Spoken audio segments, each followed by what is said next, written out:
Um, Good morning. My name is Nir, and I'm here to speak a little bit about bug bounty programs evolution. Before I begin, I just want to do a short presentation about myself. It will be pretty quick. I'm working as security architect for this company, but it's not related to this talk. This is something that I did before working in this company. A little bit research that I've done is about this, that, and released few open source tools.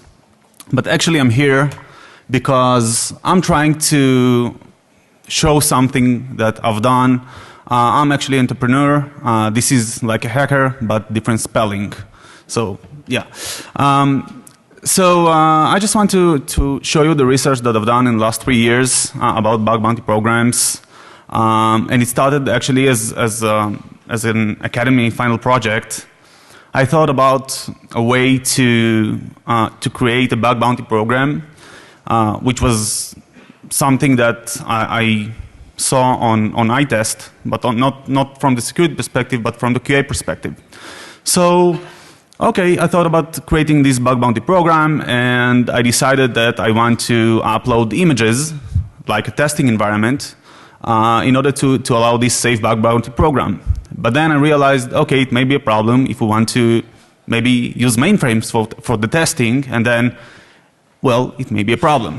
So I've just decided to limit it to a specific scope, and I thought, okay, maybe I'll use VMware. I can take VMware, I can just develop a nice GUI, and then just let the customers kind of upload the images to my environment, and then they'll be able to do the pen testing pretty easily. And it was pretty nice because if someone tries to drop the database, well, it's a test environment, so that's easy, that's safe. The problem was during this development that I started to develop kind of virtual IP addresses, which is something that Amazon already developed, so I couldn't go with it. It was a patent by Amazon. So I just figured out, okay, if you can beat them, join these guys. But yet, I just thought about it, and if I just define a virtual environment per tester, that would be really great, because every tester will have his own environment. If you have kind of persistent XSS, probably you won't see it on the other environment, which is pretty perfect. On the other hand, if I want to create a new environment for the tester, then I'll probably need to pay for the traffic, for the VM. And there's a lot of payments on the way when I want to create such an environment per tester. And by the way, no one promises that the tester will find findings, so I see only outcomes, not incomes. And then I met this guy. This was my partner. His name is Shai. And we decided to kind of establish a new company, which was closed a few months ago. It was a pretty nice concept. We decided to develop a company that does safe bug bounty programs, which is the difference between bug bounty programs and safe bug bounty programs is totally different, and I'll explain it here. So I know that that's a failure, but yet we've decided that it may be good to spread ideas here and let you know what is my thoughts here and what can be improved in the future. So let's start with the evolution of bug bounty programs, or actually bounty hunters. So the bounty hunter, not in the virtual world, let's say the physical world, is someone that probably don't want to be identified. He's bypassing things as a way of life. So all these ones, like killers, let's say like this, they have kind of terms and conditions that I found, by the way, it's through Tor. You'll probably find a lot of bounty hunters there. And I saw that they really know what they want to do. They know where to aim. And they also have few things that are similar to the way of work that we see today in the bug bounty programs. So I just thought about it. If someone tries to kill and he succeeds with it, he'll get the money, obviously, or maybe he won't, and then he'll need to kill it again. Yeah. But yet, if he kills someone, probably he'll get not only the money, because that's only one-time payment, he'll get a good reputation. By the way, if he doesn't succeed to kill someone, probably he don't need any reputation, because maybe someone killed him. As bug bounty hunters, there are specific targets that the bounty hunters choose. So some of them choose to kill animals, some of them choose to kill kids, people, women, politicians, etc. And well, any killer also chooses what to hack or what to kill, because let's say I saw something pretty nice in terms and conditions that one killer said that if someone just wants him to kill a politician, that would be fast. Doesn't matter if you want to pay more money, because that's the way he works, that's the way he believes that it should be done. So that's the physical world. Okay, just let's keep it on the side, because this is something old, this is something that started a long time ago. But someone knows what happened in 1995? Raise your hand if you know what happened in 1995. No one? Yeah? Yeah, so I wish I had prizes here. Do you want my iPhone? Sure. No? It's old. So yeah, Netscape established the first bug bounty program, and well, the first bug bounty program actually was not in terms of security. It just these guys just wanted to do good QA for the environment, and they thought, okay, maybe a lot of people will be smarter than 5 people that testing the software. So they just decided to put the trunk of their development and just let the QA to test it. It was pretty nice, but how do you think it worked? Well, I'll explain it. That's pretty easy. Just putting the code there somewhere, and the testers went to this code and was able to test it, and as long as they submit findings, that was nice. But then comes the part of the rewards. Well, someone knows what were the rewards then in 1995? Raise your hand if you heard about it. No? Okay, great. So there was a Netscape Polo t-shirt that was nice, and a Netscape mug. That's all. No money, just prizes.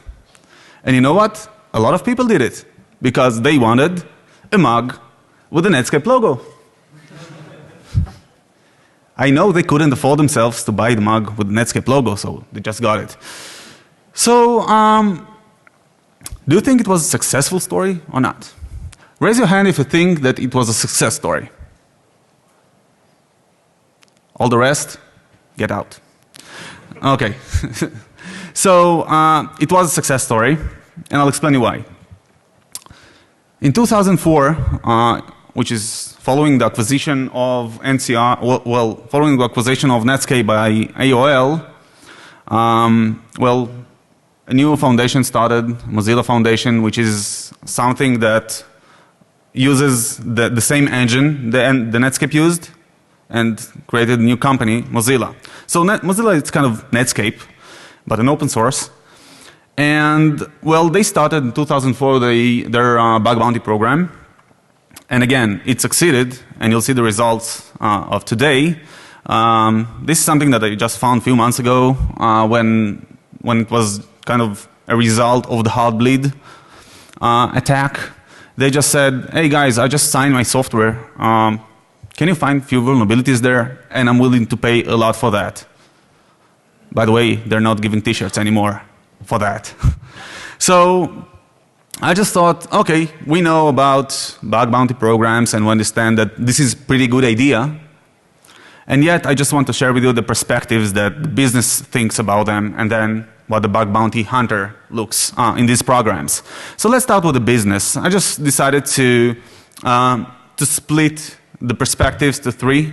The first of them is the technology perspective. Let's say that from technology perspective, probably I'll need to handle a lot of traffic because hackers they don't use one thread.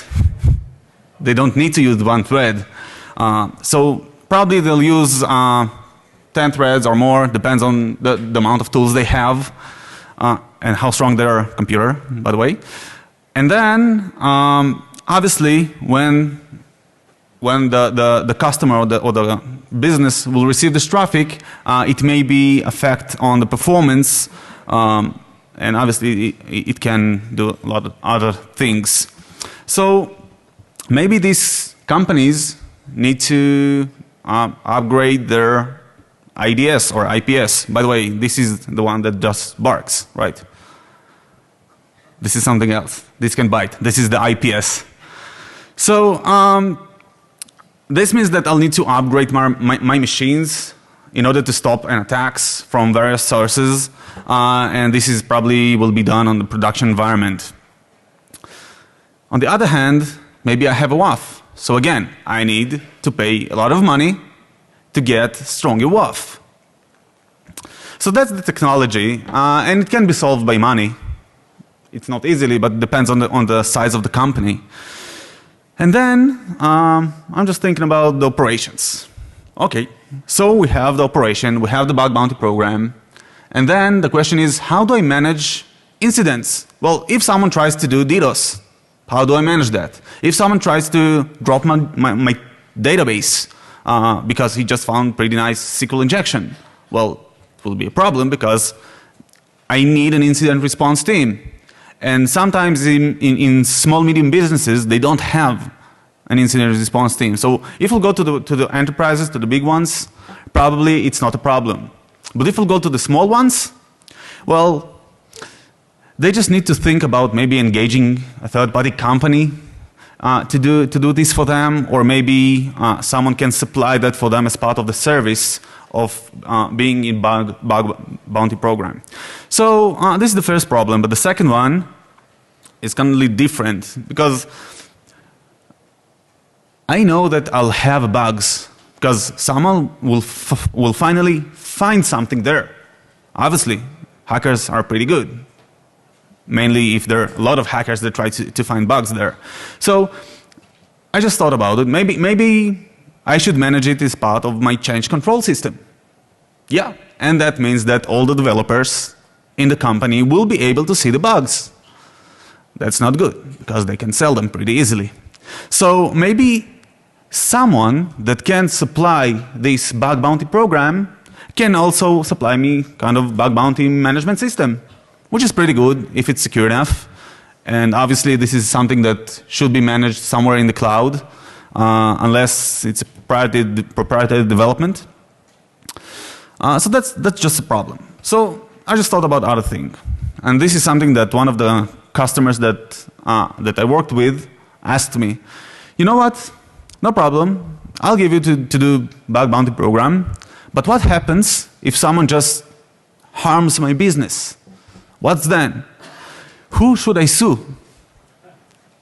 Well, there are bounty hunters. How will you sue them? You can't. So probably you'll need to sue the company that engages these bounty hunters. That's a problem. No one wants to get the liability on that. And by the way, I'm not familiar with the CISO that will want to go home because someone just harms his business and there's no one that he can sue in case of something or in case of breach. So let me just split the bug bounty programs into two. There are self-owned bug bounty programs and there are external bug bounty programs. If I'll talk about the self-owned, well, there's a lot of companies that just created a bug bounty program for themselves. And you can see a pretty nice list here. By the way, if you want, there's pretty much more extended list on Bugcrowd website. So this is just an example. And the other external are actually companies that actually provide the service of creating a bug bounty program.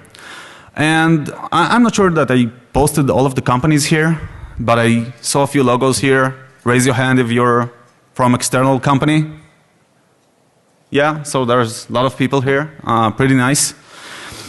So let me just explain you a little bit about the external companies, because the self-owned are the ones that the enterprises can afford themselves. The self-owned are for the rest.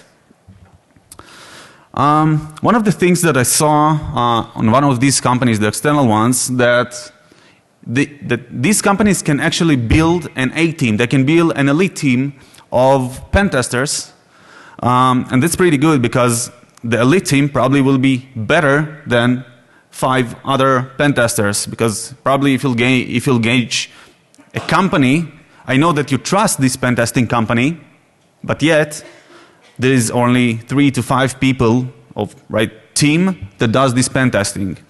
On the other hand, when an external company builds an A-team, that means that this company can trust these hackers. And then they can feel more comfortable when actually engaging them to do pen testing, because as I said, no one wants to be sued. The next thing that these external companies do, or part of them, they actually verify the identity of the hackers. Because, well, I need to know who's the hacker behind of all the testing there. Because if something happens, I want to know how to reach him. So there are a few ways to do identity verification. First of them is pretty easy, just register with your email, but it can be a 10 minutes mail, but yet someone can register. On the other hand, I saw one company, I think it was CNAC, that actually identifies with the real ID, identifies these users, and that means that if someone do something wrong, he knows that they have his ID. And that's pretty good. The next thing that external companies do is actually the kind of meeting place, where meeting place is not a new concept, but yet if you have a good meeting place with a good blog and good community, probably you'll be able to get better testers. So if you get better testers, I suppose that this company can provide better services. So this is one thing that this company do, but if you have already a meeting place, probably this company, or by the way, this is at least the way to do it, this company should be a middleman. That means that if someone pays for a bug, they do kind of revenue sharing. So if someone pays, I don't know, $500 for a bug, let's say that the company pays $500, then probably this external company will take a specific percent of it as a revenue, and then we'll leave the rest for the hacker. The majority, by the way, should go to the hacker. Another thing that I saw in these external companies is also a nice idea, is the traffic shaping. Traffic shaping is like, let's say, using a private VPN. When using private VPN to connect to websites and then to test them, well, if I already identified the users, then I can actually verify their identity by using a VPN. On the other hand, VPN is not the only solution that can be done here. I, for instance, did something as URL authentication. I won't provide you the solution here, but just think about it and probably you'll get to the solution here. So there are a few benefits and concerns from the business side when they decide to go with the bug bounty programs. I just want to begin with the benefits. The benefits that, first of all, they have various payment models. They don't need to pay as a fixed price all the times as they do with the company, unless they want to do a kind of competition, which is a pretty nice idea. So they have various ways to give something additional to the testers. So money is one of them, but hey, most of the testers want to be on Google. So they have a Hall of Fame, which is a pretty nice idea. Probably you'll see a lot of them. And there are obviously a few prizes. But the thing is that a Hall of Fame, let's say Google. You go to Google and you know that the Hall of Fame is only for Google. But for the external companies, the Hall of Fame is not only for Google. The Hall of Fame is something much wider. It goes to all of the websites that the tester tests. So it can be good for the testers that try to go wider, but it's not that good for the testers that just have dimensions to, let's say, test only e-commerce websites. So I just thought about it, and maybe a few promotions can help here. Let's say that these external companies can say, okay, I have the whole Hall of Fame for all the websites. But maybe I should just create a Hall of Fame per customer. And then the one that tests only e-commerce websites will be able to get recognition of it. Another thing that can be done as part of this program is that, well, if someone just gets into the Hall of Fame of specific customer, probably this customer will want that these guys that in the Hall of Fame will test them again, because in the beginning probably you'll find technical things. But as long as you test more a specific platform, you understand the business. And when you understand the business, it's much more easier to find bugs. So if you have already experience with one of the customers, probably you'll want to pay them more to get back. So this is not something that the external company should do. Probably I believe that customers will want to get these promotions, but yet it's a pretty nice idea. The next thing is pretty good benefit because, as I said, 1,000 hackers are much better than 5, and the customers get a real world hacking scenario in this case. Except the fact that they have a real world hacking scenario, a company that writes that they have a bug bounty program probably can be pictured as a leader. And why I'm saying that? Because if you're not mature enough, you won't put a bug bounty program, or if it's not early enough during the development stages. So if I'm just putting in bug bounty program, that means that I know that I need security and I want the best security, not only from one company, but really from the majority of the hackers. On the other hand, there are a few concerns. Let's say that the first concern is, well, what should I test? Should I test the production? Should I test the testing, staging environment? Who thinks that the better way to test is the testing environment? No one? One? Okay. Who thinks that the production is better? And the rest? No thinking or what? Okay, so the testing environment have a benefit. For instance, if someone drops the database, it will be only on the testing environment. On the other hand, no one can promise that the testing environment or the staging environment is similar to the production. And that means that not all high risk vulnerabilities can be really found. Only the specific ones that just developed now. And the best example here is just using SSL. I can use no trusted certificate on the testing and then just putting something trusted on the production environment, and then I'll need to pay for the hacker, although it's not a vulnerability at all. The next concern is actually data leakage. Let's say that we go to the production, and then we have credit cards on the website. Great. We have credit cards, we have bounty hunters, and then we just need to calculate. I have 100,000 credit cards on one hand, and I have $500 price. What would you choose? I think that I would go with credit cards. That's better. Another thing that is pretty much big concern is denial of service. Well, this is pretty obvious because if we have a lot of testers and it goes to the production environment, it is a feasible problem. Next one is, well, the way we detect black hats.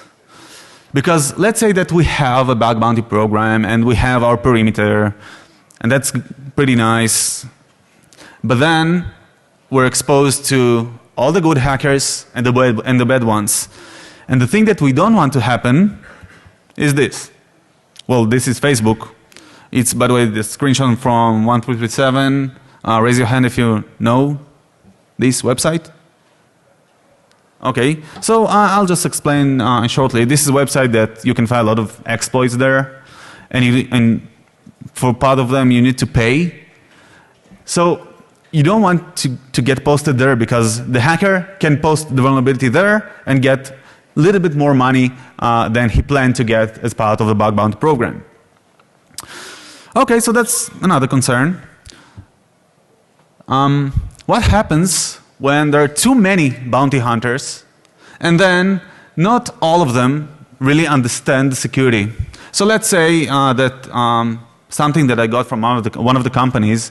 They have a lot of hackers, let's say from India. No mentions to harm anyone.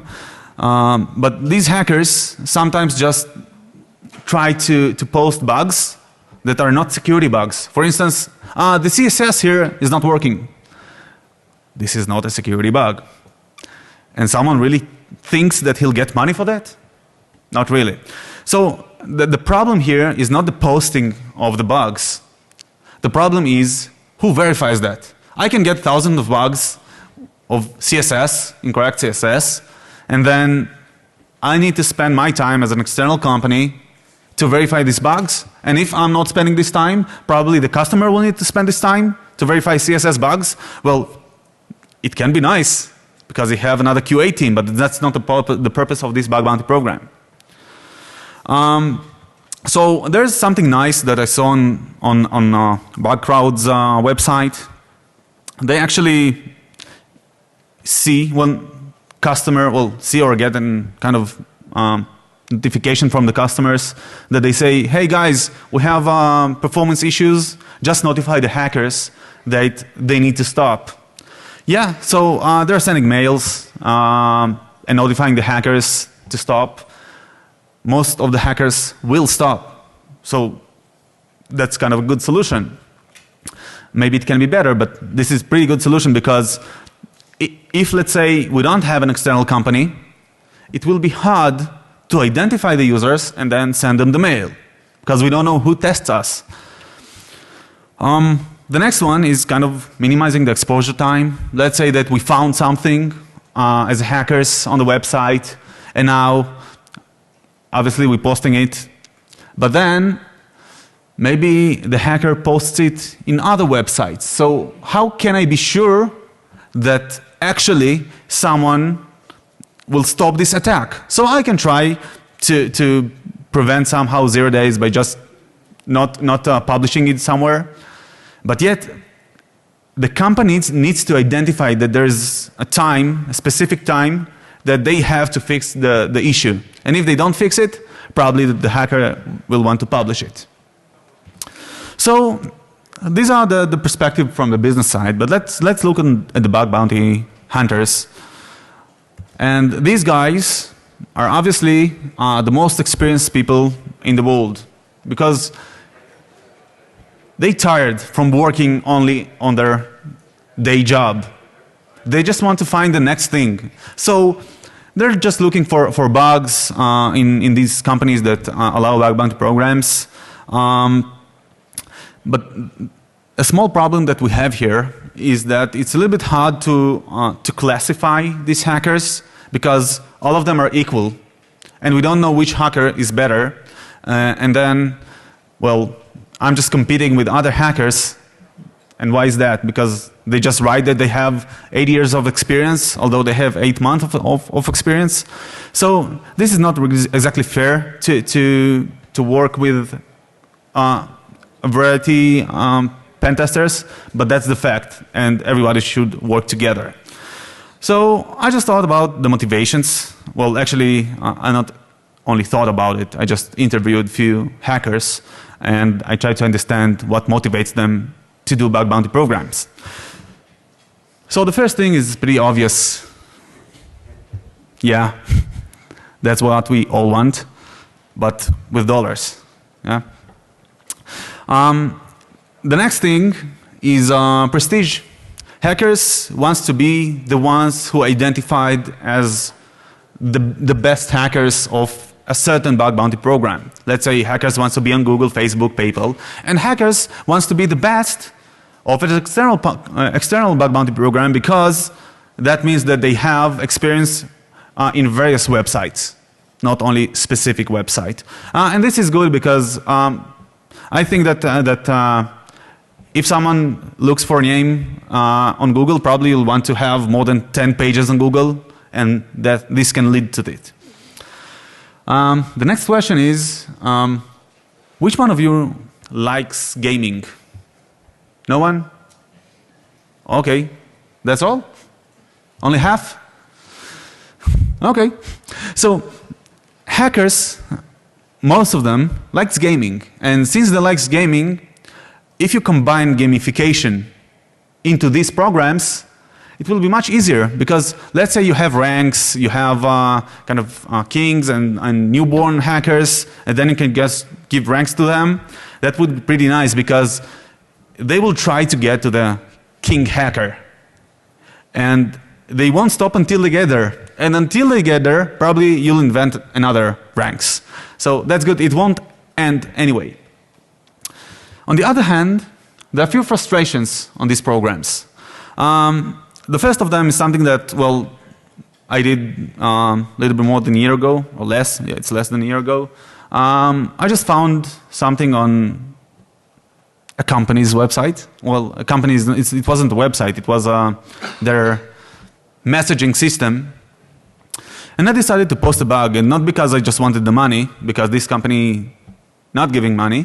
I just wanted to post because I'm using this service. And then I posted it, and I asked them, guys, what's going on? I want to publish it. Yeah, I just want to be on Google. But guys, tell me what's happening. And they're not transparent enough. They just need the hackers to ask them every time, just pulling data for them. What's going on? Are you fixing it? Because no one wants to be bad. The hackers wants to be good, but yet they don't have the patience to wait for that all time. Keep going. Yeah?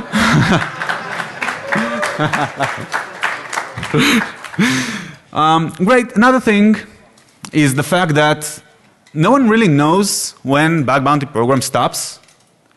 They can just post something on an HTML page. They can say, hey guys, just stop testing me. I know that you don't see this text, so I just decided to bring it on to you.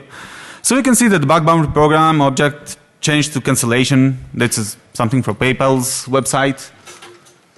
Damn. Hey, it's really hard to get accepted at DEF CON. Some love for our first-time speaker. To DEF CON. Nice job. Do you have more? Yes, we do. Do you want another? Go ahead.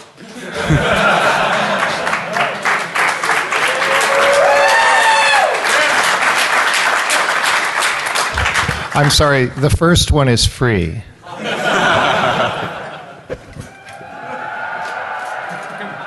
What about you guys? Keep it coming, keep it coming. All right, we'll get you. All right. Only me? No. What about you? He doesn't want to do it alone. Oh, I see. You need to split? Can you drink? Hey, Stacey, you're in? I'm in. I'm sorry, don't we appear to be drinking? We've now completely. Maybe you are. It's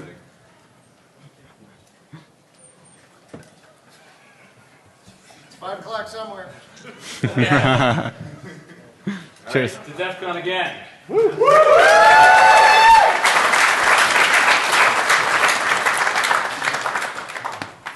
Carry on. Give me another bottle. No. Okay. You're cut off. Okay. Speak responsibly. I can't. So this is one of the problems that we have here, because no one really knows when bug bounty program stops, and then I can post a bug as a hacker, but then no one can assure me that I'll get the money from it. This is one thing. And in worst case, someone can sue me because I'm just testing his website, although it's prohibited. So I have a case study. I understand that this guy, Oren Hafif, may be in DEF CON. So if Oren's here, hey, this is Oren. This is the case study that I got from his website. Yeah. You'll need to pay me because I'm publishing you. This is something that I've got from his website. Oren is a bounty hunter, and he found something on Google. He just exposed the way that he can get emails on Google, email addresses. I just don't want to get into details of it because you can probably find it on his website. But then he posted it to Google, and the first response was denied because, well, it's not a risk. That's what Google said. But then he posted it again while explaining them that this is a real risk, and they just decided to reward him with $500. As a result of that, I just started to look the title of what you've done, and I saw, well, I just stopped at page 3 on Google with various websites that just posting how bad it is, because he really found something that can cause a lot of losses for Google. I think that someone just calculated it to more than $12,000, sorry. And it's not really much money, but then the PR would be bad for Google if someone finds that. So that's just a case study of someone that I believe, I didn't get this feeling from him, but I believe that it can be a little bit frustrating. Another thing that can be a little bit frustrating for the testers is the fact that someone just records what they do. Let's say that I'm a hacker, I have my specific knowledge, that's my added value. I don't want that someone else will log everything I do. And if he logs, maybe his purpose to replace me at certain time of the testing.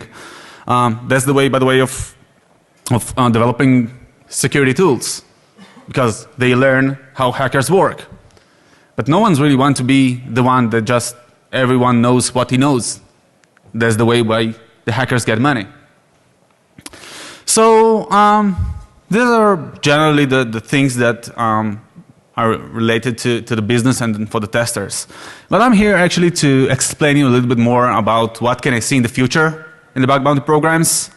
And well, I think that we need to change something. And I'm not saying that this is something that should be done by all the external companies. I'm just saying that this is only a conceptual thing that should be done. So one of the things that I believe that should be done for the testing purposes is actually the fact that these external companies should be like a front-end server. And that means that if someone tests, doing testing, a front-end server should control a lot of things that I'll explain here. And then the benefits are that the front-end server knows exactly who are the testers.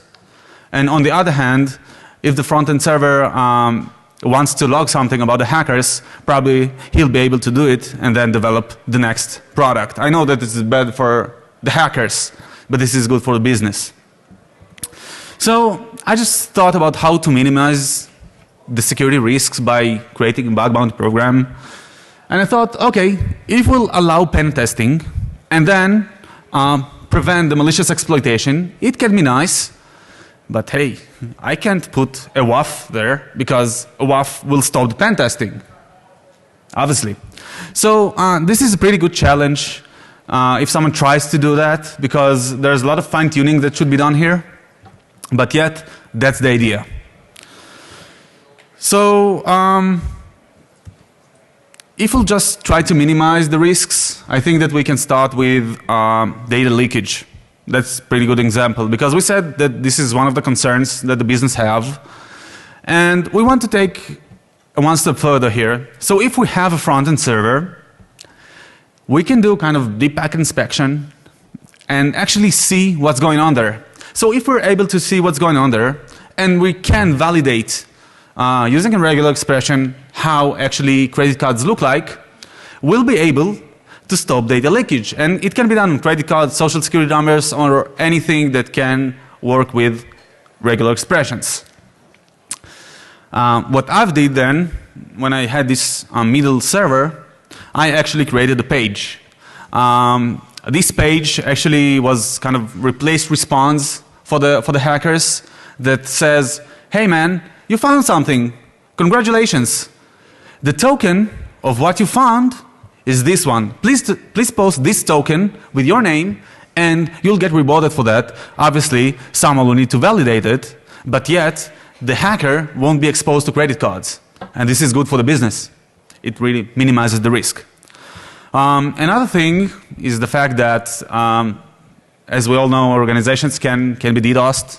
So if we have a front-end server, I'm not saying that the front-end server should be a DDoS prevention product. But if this product can somehow use another DDoS protection server, it could be pretty good, because the websites won't be affected by DDoS. The only ones that can be affected by DDoS is the external company. Another thing that I just got an input from one of the customers that I had. He asked me, you know what? I want to upgrade a version of the website. And I'm really afraid because this is the production and I don't want hackers to be able to test me while I'm just upgrading the version. Because bounty hunters are from all over the world, so nightly job is not exactly a nightly job, right? It's 5 a.m. somewhere. So there should be a kind of an on-off switch for the testers if someone wants to upgrade or do any other maintenance things on the website. And the concept is pretty simple. The testers doing their job or just stopping their job using the front-end server, and then when finishing, the testers can continue to work. Next one is actually we said that someone can exploit something and then report it in somewhere else. So I was just thinking if we have a front-end server and we're able to log the attempts that hackers have, probably we'll be able to identify part of the attacks, the malicious attacks, or at least the ones that are not false positives. I know that it's a great challenge to find not false positives. But yet, if we're able to get it, let's assume that in order to minimize this risk, we'll be able to create a WAF rule. And then the customer can just wait with the fixing, with the code fixing. But for now, we can just supply him a WAF rule. And then let's say he goes with an open source WAF, let's say mode security. And then we're just generating a mode security rule. And that's all, fix the problem.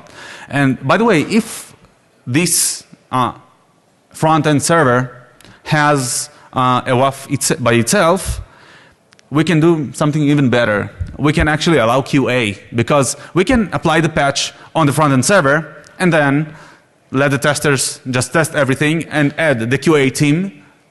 And then probably we'll have a pretty good QA testing scenario and we'll see that we don't have bugs, and then we'll take this rule from the testing environment to the production, which is also pretty awesome to have already embedded testing environment. So how do we really can identify black hat hackers? As I said, we need to somehow allow pen testing and prevent malicious exploitation.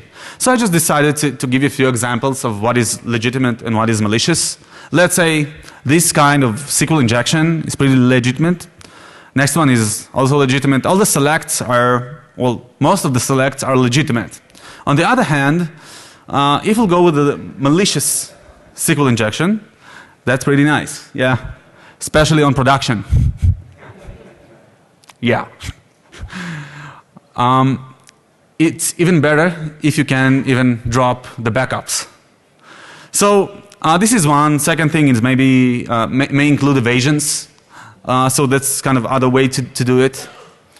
And the last one just shows that selecting data is not only something that is legitimate, but selecting data can actually select a file from the file system, and then it can be actually malicious. So there's a lot of fine-tuning that should be done in such a front-end server, and it's not a WAF. This is something that is much wider than a WAF, because WAF will stop all of these payloads, or at least should stop all of these payloads. So the problem is that we have black hat hackers, and somehow we'll need to ban them from the system because we don't want them in the system.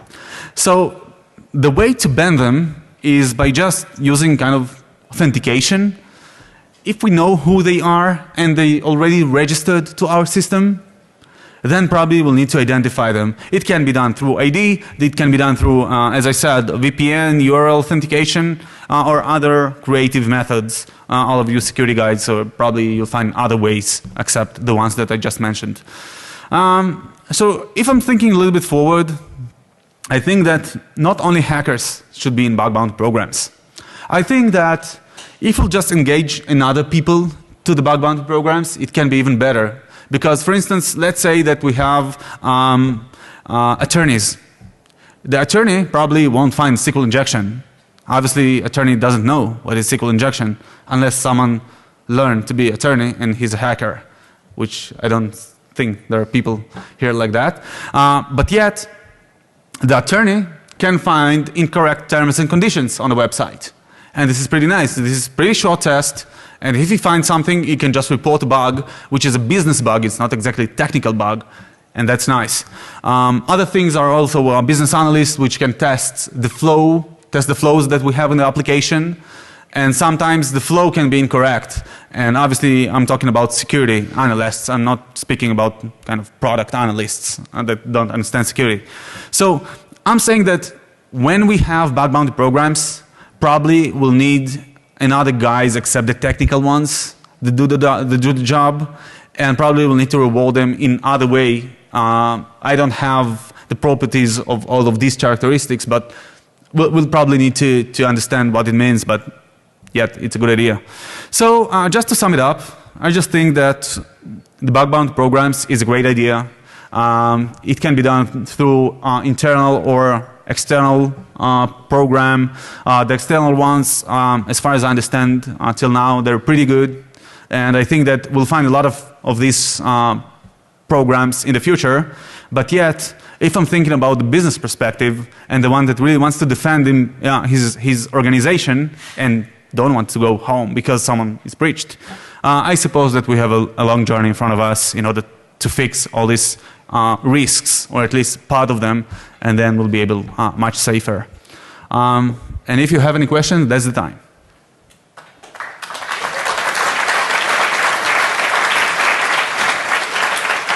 Thank you.